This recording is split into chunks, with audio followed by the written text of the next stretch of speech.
Le journal de 19h sur Public Sénat, toute l'actualité politique et parlementaire. Bonsoir à tous. Voici les titres de ce mercredi 15 juin. Faut-il légaliser le cannabis? Le débat est relancé. L'ancien ministre socialiste de l'Intérieur, Daniel Vaillant, va jusqu'à imaginer une filière française de production. Air France, sous la pression d'élus de tous bords pour n'acheter que des Airbus, clamer son patriotisme économique n'est pas la bonne méthode selon Jean-Pierre Chevènement, invité de Preuve par 3. Débat à suivre sur ce plateau entre le sénateur Martial Bourquin et le représentant des pilotes au conseil d'administration de la compagnie nationale, Bernard Pédamon. Tous deux ont des avis contraires sur le sujet. Troisième et dernier débat des primaires d'Europe Écologie Les Verts à suivre en direct de Lille. Ce sera dans un quart d'heure sur la chaîne parlementaire. Nouvelle journée de grève générale contre l'austérité en Grèce, alors que le gouvernement qui tente d'éviter le défaut de paiement pour son pays est contraint d'opter pour de nouveaux efforts. Des incidents notés en fin de journée au centre d'Athènes. Marie Chambrial. Ils ne veulent surtout pas d'un nouveau plan de rigueur et se sont rassemblés par milliers dès ce matin, place Syntagma au centre d'Athènes. Leur objectif, empêcher les députés de siéger au Parlement, ne sera pas atteint en raison de la présence massive des forces de l'ordre. C'est aujourd'hui que débutait l'examen d'une nouvelle loi d'austérité, un nouveau tour de vis financier de 28,4 milliards d'euros d'ici 2015, mais surtout des privatisations massives. Des mesures très contestées un an après la mise en place d'un premier plan de rigueur. Bateaux à quai, gares fermées, rideaux baissés, la Grèce connaît sa troisième grève générale depuis le début de l'année. Des affrontements ont eu lieu entre les forces de l'ordre et une centaine de manifestants, faisant 7 blessés. Mais pour le gouvernement de Georges Papandréou, ces mesures sont indispensables. Elles sont un préalable à tout nouveau prêt consenti par l'Union européenne et le FMI, un prêt pour éviter la faillite du pays. Le Premier ministre grec a donc réaffirmé sa détermination lors d'une rencontre avec le président grec cet après-midi. De leur côté, les pays de la zone euro tentent toujours de trouver un consensus sur le nouveau plan d'aide financière. Principal point de discorde, la participation des banques dans le sauvetage du pays. Une crise qui a aussi des répercussions en France. L'agence d'évaluation financière Moody's envisage de baisser la note de BNP Paribas, de la Société Générale et du Crédit Agricole, toutes trois exposées à la crise grecque du fait de leur présence sur la péninsule hellénique. La Belgique n'a toujours pas de gouvernement, mais une administration fiscale qui se prépare à lever le secret bancaire sur les comptes d'épargne détenus par les étrangers. 100 000 Français sont concernés par cette opération transparence. Après le mariage gay, l'autre sujet de société lancé par le Parti socialiste, clivage garanti avec la proposition de Daniel Vaillant de légaliser le cannabis. L'ancien ministre de l'Intérieur prend acte de l'échec de la répression pour stopper la violence engendrée par le trafic, dit-il. Eh bien, il faut imaginer des cultures notamment contrôlées par l'État sur quelques 53 000 hectares. Pour Jean-Pierre Chevènement, qui était l'invité de Preuve par 3 tout à l'heure sur notre antenne, et qui était le prédécesseur de Daniel Vaillant, place Beauvau, la légalisation même contrôlée du cannabis serait un signal désastreux. La peine maximale, la réclusion criminelle à perpétuité, dont 22 ans de sûreté, requise aujourd'hui contre Yvan Colonna. L'avocate générale a souhaité, à l'issue du délibéré, qu'on ne parle plus d'Yvan Colonna comme le berger de Cargès, mais comme l'assassin du préfet de Corse, Claude Érignac. C'était le 3e procès. Le verdict est attendu d'ici lundi. Dominique Baudis, le nouveau défenseur des droits choisi par Nicolas Sarkozy, va entrer en fonction. La commission des lois du Sénat a approuvé aujourd'hui sa nomination. Claire de Buisère. Face aux députés d'abord, puis devant les sénateurs, Dominique Baudis a tenté de convaincre que bien que choisi par le chef de l'État, il ne serait pas son obligé. Écoutez, l'indépendance, moi je crois que, comme je vous l'ai dit tout à l'heure dans le propos liminaire, ça se prouve. Je crois pendant 6 ans l'avoir prouvé au Conseil supérieur de l'audiovisuel. Dominique Baudis se dit donc indépendant mais modéré, refusant de se transformer en imprécateur public. Je ne crois pas que le rôle du défenseur des droits soit d'interpeller publiquement toutes les autorités de la République, ni le président de la République, ni le Parlement, ni le gouvernement. Mais en revanche, c'est dans l'exercice scrupuleux et rigoureux des prérogatives que vous avez données à l'institution qu'on peut, dans des domaines différents, sur le terrain, essayer de réparer des injustices, des discriminations. Des injustices et des discriminations, le défenseur des droits devrait en traiter des milliers. Il sera en effet amené à remplacer le médiateur de la République, le défenseur des enfants, la Commission nationale de déontologie de la sécurité et la HALDE. Nous étions attachés à cette indépendance de chacune de ces instances. Est-ce que le futur défenseur des droits sera aussi indépendant ? Est-ce qu'il le sera davantage? Est-ce qu'il le sera moins? Eh bien, nous le verrons. Dominique Baudis doit être nommé premier défenseur des droits en Conseil des ministres mercredi prochain. La première tâche qui l'attend est d'ordre pratique, mais elle est immense. Regrouper 4 institutions, ce qui signifie 4 lieux, 4 organigrammes, des statuts différents et des rémunérations différentes. Un premier casse-tête en perspective. Nouvelle manifestation devant le Sénat des professionnels de la psychiatrie rejoints par la gauche à la veille du retour du texte réformant en particulier les conditions d'internement forcé. Le projet de loi avait été initié par Nicolas Sarkozy fin 2008 à la suite d'un fait divers, le meurtre d'un étudiant à Grenoble par un malade mental enfui de l'hôpital. Air France KLM doit-elle répondre à l'appel du patriotisme économique pour renouveler sa flotte long courrier? L'achat d'une centaine d'appareils est en jeu, une méga commande de dizaines de milliards de dollars, parlons en dollars et également en euros bien sûr. Quelques 150 députés de toutes tendances se pressent aujourd'hui, la compagnie nationale, de faire le choix naturel et légitime de l'européen Airbus. Démarche appuyée par Pierre Lellouche, le secrétaire d'État au commerce extérieur, qui d'ailleurs a reçu aujourd'hui même le directeur général d'Air France, Pierre-Henri Gourgeon. La réaction de l'un des chantres du patriotisme économique, Jean-Pierre Chevènement, invité sur notre antenne de Preuve par 3. Il faudrait regarder ce que les compagnies américaines achètent. Est-ce qu'elles achètent des Airbus? Elles en achètent. Peu, mais pas beaucoup. Donc il y a un équilibre à trouver entre Airbus et Boeing, qui sont les 2 premiers mondiaux. Il faudrait mieux le présenter comme ça. Donc vous voyez, moi, c'est un certain sens politique qui m'amène à présenter les choses un peu différemment, bien que sur le fond, je comprenne tout à fait le sens de cette démarche. Voilà, cette démarche, cette lettre de quelques 150 députés de toute tendance politique, je vous le rappelle, donc va dans le bon sens, estime Jean-Pierre Chevènement.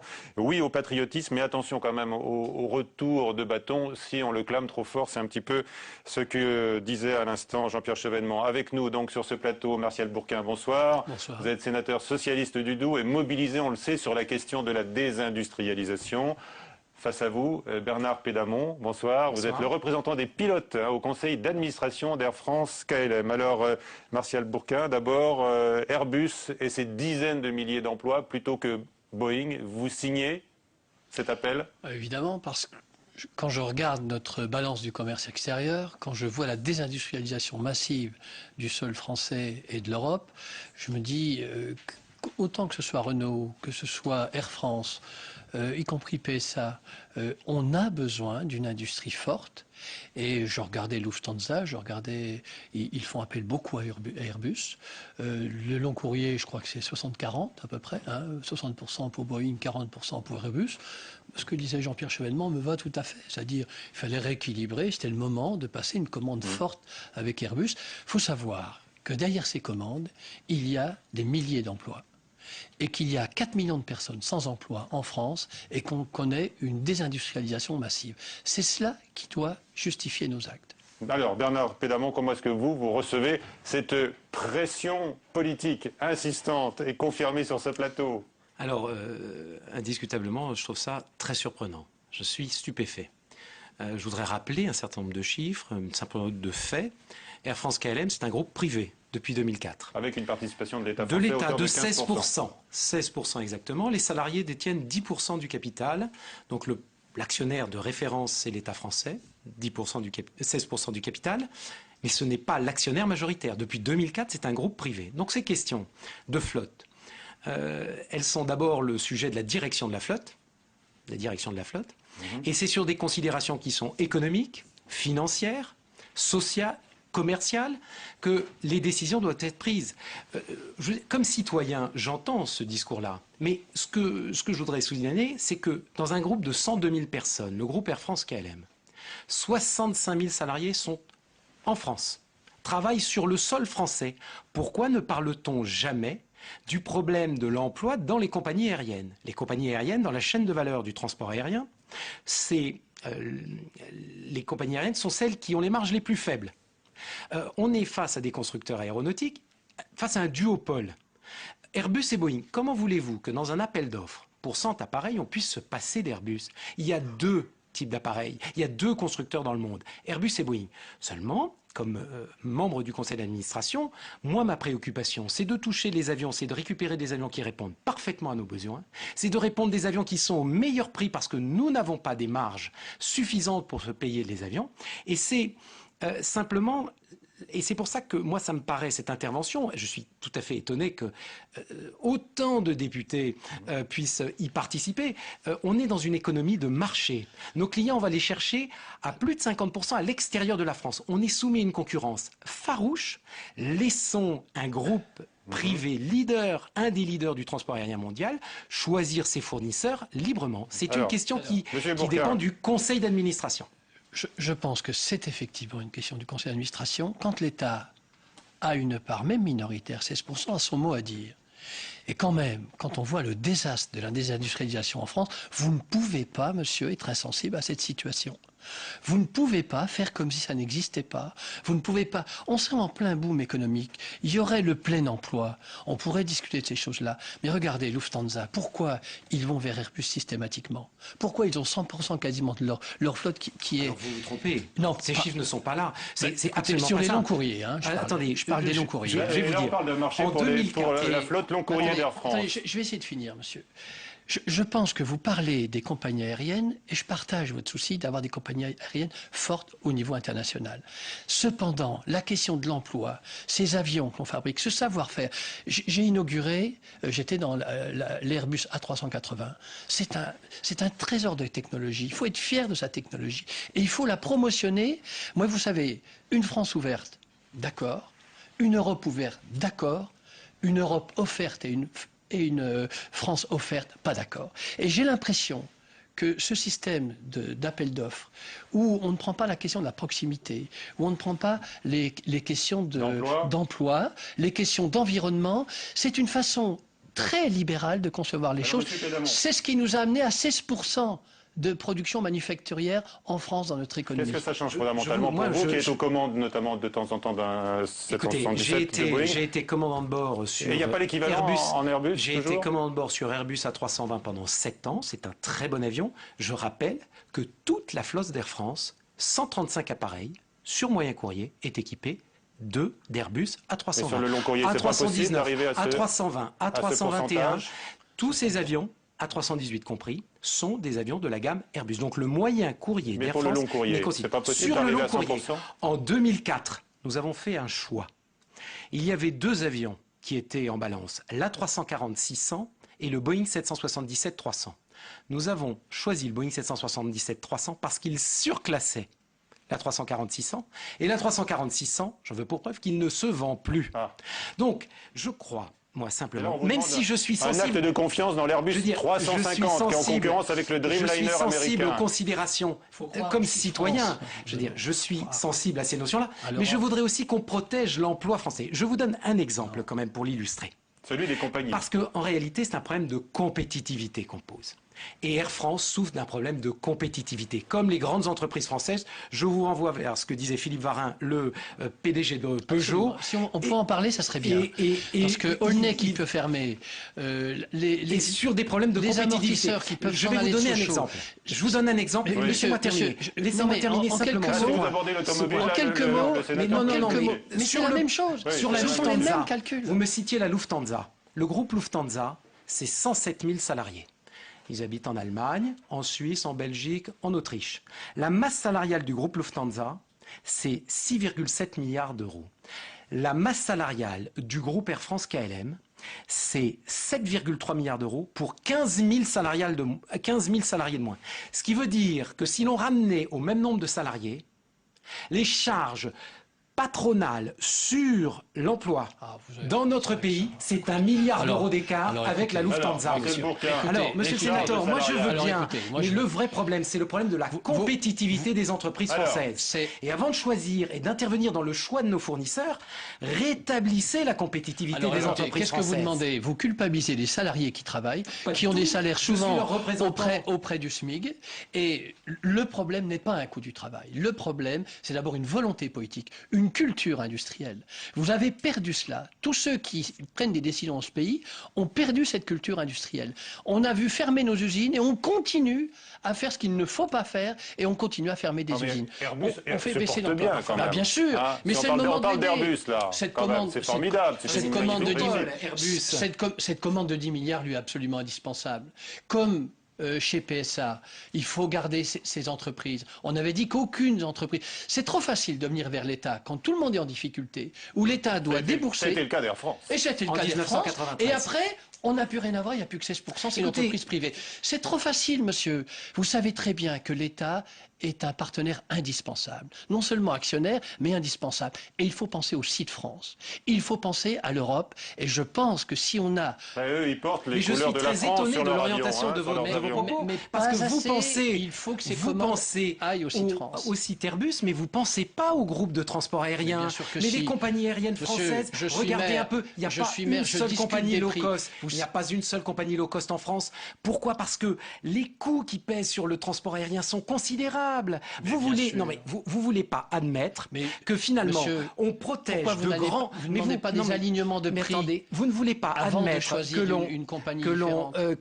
que l'on défende. Vous défendez. Vous faites le défenseur des grands groupes industriels français. Défendez les grands groupes de services. Une compagnie aérienne, c'est 65 000 emplois, le groupe Air France, et en emploi direct. Les deux vont ensemble. Mais pourquoi vous opposez les uns aux autres? Mais je ne les oppose pas du tout. Mais je dis que dans la vision que vous avez, vous voulez nous empêcher de choisir des fournisseurs. Air France nous est indifférent. Je rappelle. Vous savez ce qui arrive avec la Poste? Je vais vous donner un autre exemple. Non, mais moi je vais vous donner un autre exemple. Attendez, monsieur. Chacun son tour. Alors attendez, monsieur, vous parlez beaucoup. 5000 scooters commandés par la Poste à Taïwan. Ce n'est pas possible. C'est une entreprise publique. Mais bien sûr, ce n'est pas possible. Mais c'est la même chose. Non. Quand, par exemple, 20% de la production de Renault mondiale est fabriquée sur le site France, ce n'est pas possible. Vous savez quel est le meilleur constructeur européen? Volkswagen. Vous savez combien de pourcents de sa production fabriquée en Allemagne? 55%. On va continuer comme ça. On brade l'économie française. On revient aux coûts salariaux. Alors écoutez, les coûts salariaux, on vient de faire une étude sur ces questions, 1 an d'étude. On s'aperçoit qu'y compris même des grands patrons comme Franck Ribot et d'autres nous ont dit que le coût salarial était un aspect des choses, mais le savoir-faire, mais aussi la volonté de s'implanter en France, d'avoir des usines compétitives, avec de l'innovation, une industrie qui invente, qui fait en sorte d'être à la pointe de l'innovation, c'est ça les atouts essentiels. Et je pense que vous ne pouvez pas reprocher Air France, qui emploie 95% de ses salariés en France, de ne pas être citoyenne. Elle est une des sociétés qui ne peut pas délocaliser. Et donc on a besoin d'être compétitif. Je voudrais quand même vous donner un exemple. On se retrouve dans une situation qui est la suivante. Airbus vend ses avions par exemple aux compagnies du Golfe.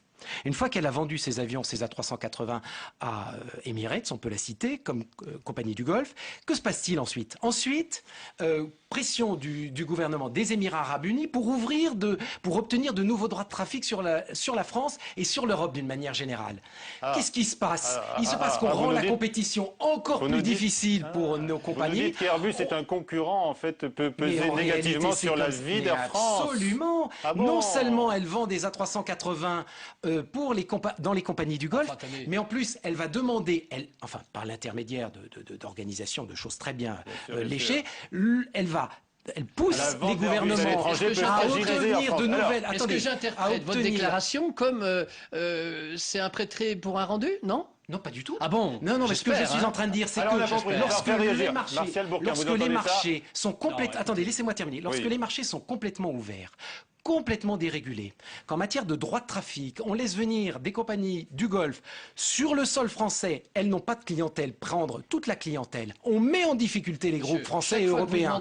Et donc après, il y a quelque chose de contradictoire à vouloir nous imposer le choix de nos fournisseurs. Et je rappelle qu'Airbus fait très bien. Laissez répondre sur Mais ce il point. faut laisser Raphaël le choix Bourquin. au conseil d'administration. Non, Allez. attendez, quand même, comme Français, comme... Moi, quand c'est passé au Parlement, quand il y a eu la crise, quand il a fallu ouvrir la bourse de l'État, les impôts des Français, ceux qui peut-être, y compris être mis sur le carreau avec des décisions comme celle-là, il faut savoir que c'est eux qui ont sauvé Air France, c'est eux qui ont sauvé l'économie française, c'est-à-dire avec l'État. Maintenant, la régulation que vous demandez, à chaque fois que vous la demanderez, nous serons là. Cependant, pensez à l'industrie française. Elle est au plus mal. Et lorsqu'il faut défendre Airbus, il faut défendre l'automobile française, eh bien, il faut faire des choix. Alors, on parle d'un patriotisme, d'une certaine façon, ce n'est pas déplacé, mais faisons en sorte que dans les appels d'offres, on arrête cet angélisme, qu'on fasse en sorte dans les appels d'offres, on fasse comme nos amis allemands, on fasse comme plusieurs pays. Comme les Américains, dites-le peut-être. Mais parce que parfois il y a du protectionnisme ailleurs. Et nous offrons le pays et nous offrons l'Europe parfois. Vous avez pu échanger vos arguments. On ne vous a pas réconcilié ce soir. Merci en tous les cas d'avoir débattu. On verra comment Air France finalement se sort de ces pressions politiques. On parle quand même d'un marché qui serait panaché entre les deux constructeurs.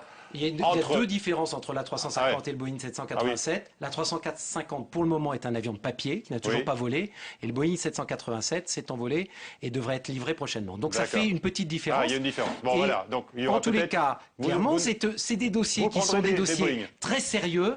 Et ce n'est pas les pressions politiques qui détermineront les membres du conseil d'administration. Bon, dites-moi en tous les cas, si vous représentez... J'espère que j'écouterai les Français puis la représentation parlementaire. Si vous représentez le personnel d'Air France, là vous faites corps avec la direction de la compagnie nationale. Je vous dis clairement que ces choix-là ne doivent pas être soumis à ces pressions. L'État a son mot à dire, il a 3 éminents représentants au conseil d'administration, mais il faut trouver une majorité. Et moi-même, je suis citoyen et Monsieur, défendez mieux l'industrie française. Je pense que c'est à la représentation nationale européenne de permettre au groupe français d'être mieux et d'être plus compétitif. On peut discuter de ces prix en mettant en concurrence et après il y a un dialogue compétitif pour faire en sorte qu'au niveau des prix, on soit au même prix. Mais la vraie question, c'est la compétitivité des entreprises françaises. Très bien, on a compris. Je pense que les arguments... La vraie question, c'est vouloir défendre le site France et je ne pense pas qu'il y a la même volonté partout. Voilà, allez, les arguments ont été échangés au cours de cette table. Merci à tous les deux. C'est la fin de cette édition. Tout de suite,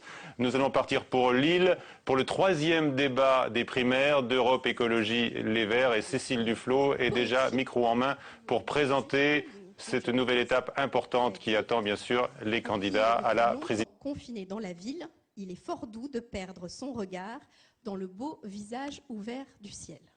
Comprenne qui pourra. Et donc, pour ce soir, Philippe Mérieux va donc participer à l'animation de ce débat. Bien, Philippe. Et les 4 candidats parleront dans l'ordre suivant: Stéphane Lhomme, Henri Stoll, Eva Joly et Nicolas Hulot. Merci de nous rejoindre.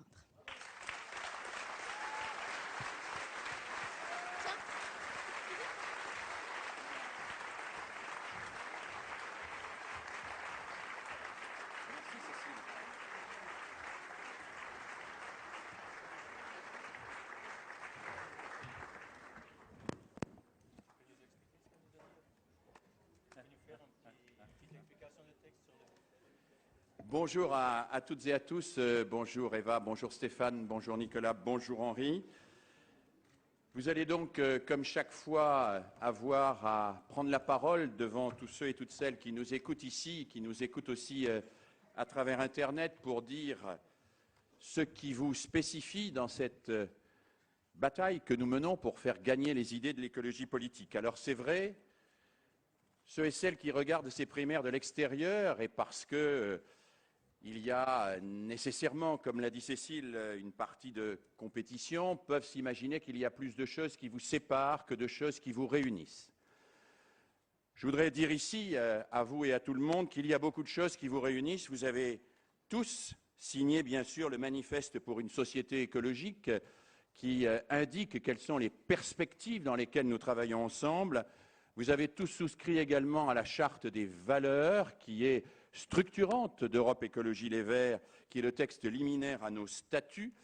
Vous avez tous également signé un engagement qui vous amène à respecter à la fois les autres participants de cette primaire et bien sûr en respecter le verdict, entre guillemets. Alors nous allons ce soir avoir une soirée extrêmement remplie avec un nombre considérable de sujets, mais que nos deux journalistes que je vous présenterai dans un instant ont regroupé autour de 4 thèmes. Dans l'ordre sécurité-justice, ce sera le premier thème. Ensuite, la santé. Ensuite, l'éducation, la formation, l'emploi. Ensuite, les questions internationales. Avant de traiter de ces 4 thèmes, je vais donc vous donner la parole en vous demandant ce soir plus particulièrement de penser que nous nous situons dans la perspective qui fait suite à notre congrès de La Rochelle. Nous voulons engager une nouvelle étape pour l'écologie politique. Nous ne voulons pas une nouvelle alternance à l'ancienne qui redéplacerait le curseur vers un peu plus d'État et simplement un peu moins de nucléaire. Nous voulons un vrai changement politique et nous voulons peser dans ce changement politique parce que nous croyons que l'écologie, c'est bien ce qui nous permet de changer le monde en profondeur. Nous savons que nous jouissons d'un bon niveau de confiance et de sympathie dans la population. Les sondages nous créditent de cette sympathie, mais ils disent aussi que nous ne sommes pas toujours complètement crédibles sur le plan de nos propositions et sur le plan de notre capacité à exercer le pouvoir. Alors je vous demande de penser à travers vos interventions aux Françaises et aux Français, à tous ceux et à toutes celles, tous les citoyens de cette région d'abord, une région particulière, Lille, avec des difficultés que vous connaissez, une région importante qui nous accueille, et je remercie les militants lillois qui ont préparé cette soirée. Je vous demande de penser à tous les Français, à tous les citoyens, et de nous dire à nous, écologistes, qui allons devoir vous départager chaleureusement, de nous dire à nous comment vous allez convaincre les Français de prendre le logiciel écologiste, comment vous allez vous adresser à ceux et celles qui ne sont pas encore de la famille des écologistes pour leur dire « venez nous rejoindre, non seulement nous avons les bonnes idées, non seulement nous sommes ceux qui proposons une véritable alternative pour demain, mais nous sommes aussi ceux qui pouvons réellement exercer des responsabilités et changer à la fois votre quotidien ici et la manière dont va le monde. » Alors, pensez à cela, donnez-nous des raisons de vous choisir en nous expliquant comment vous allez convaincre le plus grand nombre, car il y a encore des gens à convaincre que l'écologie politique, c'est l'avenir et qu'ils peuvent nous faire confiance. C'est Stéphane Lhomme qui a la parole le premier pour 7 minutes. Merci Philippe. Alors, comme l'a justement dit Henri Stoll dans les précédents débats, cette primaire ressemblait au départ à une sorte de concours de beauté. Et heureusement, je pense qu'on a réussi à amener les questions sur le terrain politique. Je l'ai fait la dernière fois à Paris et je vais continuer. C'est très important de poser les questions qui se posent devant nous. Alors, moi, on me dit souvent, c'est vrai Stéphane, tu as raison sur ce que tu dis dans cette primaire, mais qu'est-ce que tu veux? Écoute, il y a les sondages. Et donc, il paraît que ça emporte tout. Il faudrait presque se retirer parce qu'il y a les sondages. Alors déjà, l'argument n'est pas pertinent parce que ce n'est pas aux sondeurs de choisir notre candidat. Et puis, après tout, je me suis dit, regardons ce qui se passe. Il y avait un grand sondage dimanche dernier dans le journal du dimanche, justement. Et donc, on nous mettait Borloo à 7%, Mélenchon à 7%, j'y reviendrai sur la question de la gauche, Bayrou à 6%, Bayrou qui n'a pas encore bougé le petit doigt dans cette élection, on ne l'entend pas, il se réserve, qui peut compter aussi sur des écologistes fort honorables, à mon avis, comme Yann Verling, ancien secrétaire général des Verts. Donc voilà. Et puis alors, pour nous les écologistes, c'est simple parce qu'il n'y a plus qu'un candidat qui est testé pratiquement, donc c'est Nicolas. Même Eva maintenant n'est plus dans les sondages. Donc notre candidat testé, il est annoncé à 6. Et donc on nous dit qu'il faudrait pratiquement faire allégeance, se retirer. Et on nous annonce des scores absolument extraordinaires qui seraient basés sur des succès vers le centre, vers la droite, que moi je considère hypothétiques sur un terrain où on aura justement Borloo, Bayrou et d'autres. Et bien moi je voudrais vous parler de l'espace à gauche. À gauche, il faut regarder ce qui se passe. Besancenot n'y va pas. C'est tout à son honneur. Il a dit qu'il ne voulait pas être le Arlette Laguillet du NPA, le type qu'on sort tous les 5 ans pour faire son petit tour présidentiel, même s'il le fait bien. Et du coup, le NPA, soit va y aller avec quelqu'un qui partira de zéro, soit n'ira pas. Espace à gauche, important. On a aussi le front de gauche, Le front de gauche, donc avec Mélenchon, qui est annoncé à 7% dans ce fameux sondage. Le front de gauche, c'est un attelage un peu curieux entre un parti de gauche qui, ma foi, qui est très jeune, mais qui a pris des positions très intéressantes, y compris sur le plan écologique, avec aussi la sortie du nucléaire. Et puis le Parti communiste français, qui n'a pas bougé d'un iota, qui reste productiviste, pro-nucléaire. Et moi, je sais, parce que je suis implanté à gauche, parce que j'ai des relais, je sais que ça se passe mal. Alors pas au niveau des chefs, ils arriveront toujours à s'entendre, à trouver des solutions, à s'arranger. Mais sur le terrain, ça se passe très mal. Ça se passe très mal entre les uns et les autres. Et il y a de quoi, effectivement, ne serait-ce qu'avec la question du nucléaire. Donc finalement, on va partir sur cette élection présidentielle avec un véritable espace à gauche qui nous tend les bras. Et je ne voudrais pas dire une opportunité, parce que ça serait opportuniste. Je voudrais dire qu'on a une responsabilité fondamentale, qui est justement, du fait de ce scénario un peu surprenant, l'absence de Besancenot et autres, eh bien, la responsabilité de rassembler les écologistes, la gauche de la gauche, les altermondialistes, les syndicalistes, etc. Et tout ça, ça fait beaucoup de monde, et beaucoup de monde qui partagent très largement les valeurs que nous pouvons mettre en avant si nous les mettons en avant.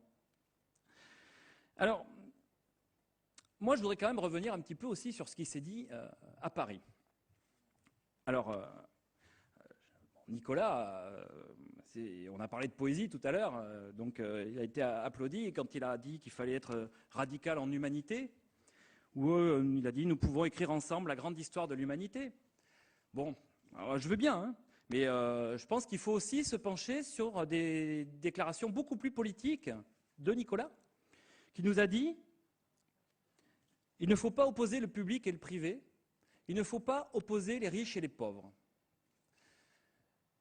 Eh bien, je ne pense pas du tout la même chose. Moi, je pense qu'à une époque où on a un gouvernement qui détruit les services publics, qui privatise les bénéfices et qui nationalise les dettes et les coûts, eh bien, le privé et le public, ce n'est pas la même chose. Le privé, il est là pour gagner de l'argent. Le public, il est là pour être, le service public, il est là pour être au service du public, comme le dit bien son nom, et pour protéger en particulier les plus faibles, les pauvres, les gens qui ont besoin de solidarité. Donc moi, je dis oui, bien sûr, on doit opposer le public et le privé. Ce n'est pas la même chose du tout. Et beaucoup plus encore, je dirais, on ne doit pas dire qu'il n'y a pas d'opposition entre les riches et les pauvres, au moment où la précarité continue à gagner du terrain. Alors qu'après la crise, on revoit les mêmes choses qu'avant, les stock options, les parachutes dorés, des revenus absolument gigantesques. Bien sûr qu'il y a opposition entre les riches et les pauvres, et ce sont les riches qui tapent sur les pauvres. Eh bien nous ne pouvons pas porter le message qu'il n'y a pas d'opposition entre les riches et les pauvres. Oui, effectivement,